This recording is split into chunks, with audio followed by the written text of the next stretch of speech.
Hi guys, and welcome to today's video where I'm going to give you a full tour of my Crested Gecko's tank, looking at equipment, decorations, plants, and even the little cleanup crew. So let's start with the terrarium itself. It's an Exoterra 60 by 45 by 60 centimeter tall terrarium. So we'll start off at the top of the tank. It's never ever pretty, it's where all the equipment goes. Also with these kind of tanks, they always go rusty on top, so it never looks very nice. But what we have here is the Arcadia Jungle Dawn. This is mainly for plant growth.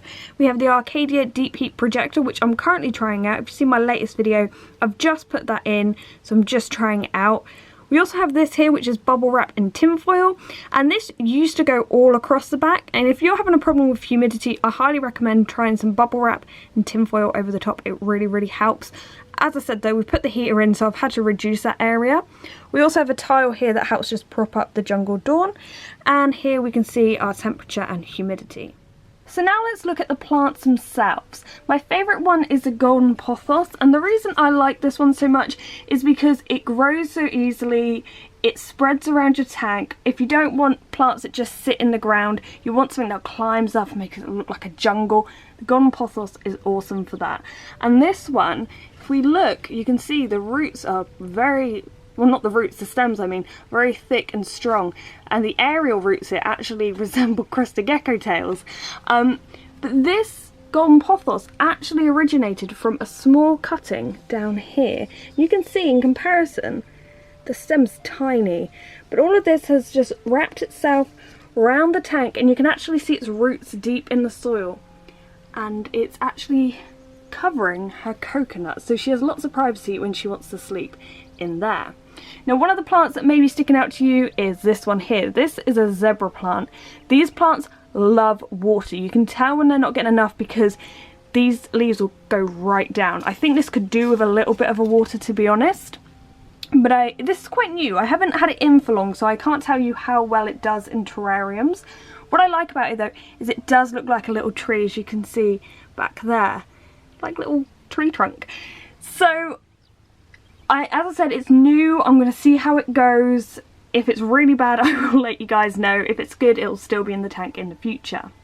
I have a few other plants down here and across over here. I don't really know all their names. I know that's a bromeliad, but the other lot came in like a jungle mix, so I'm not 100% sure on their names.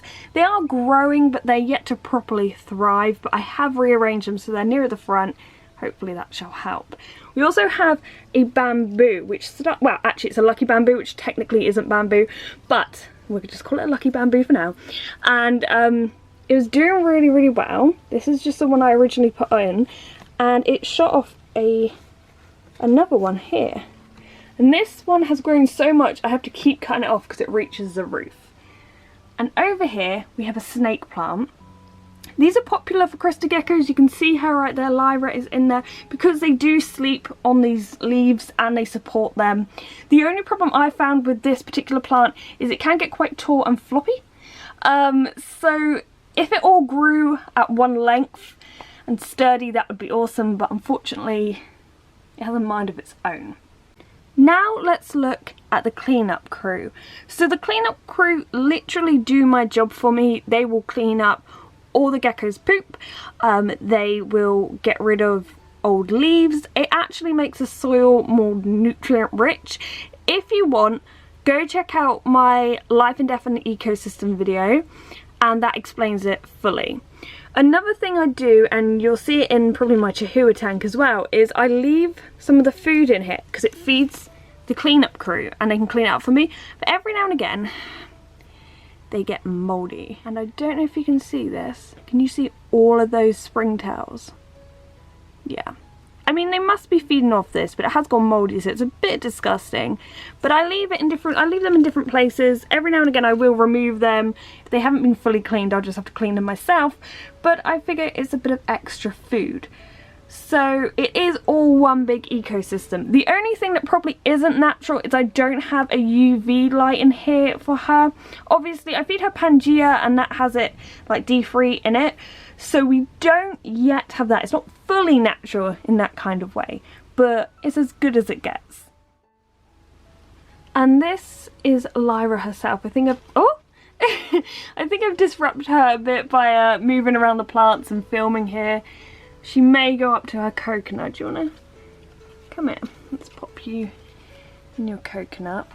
Amongst all of this, there are lots of branches. So we have a branch here that goes all the way to the back. We have a cork planter here that she sleeps in.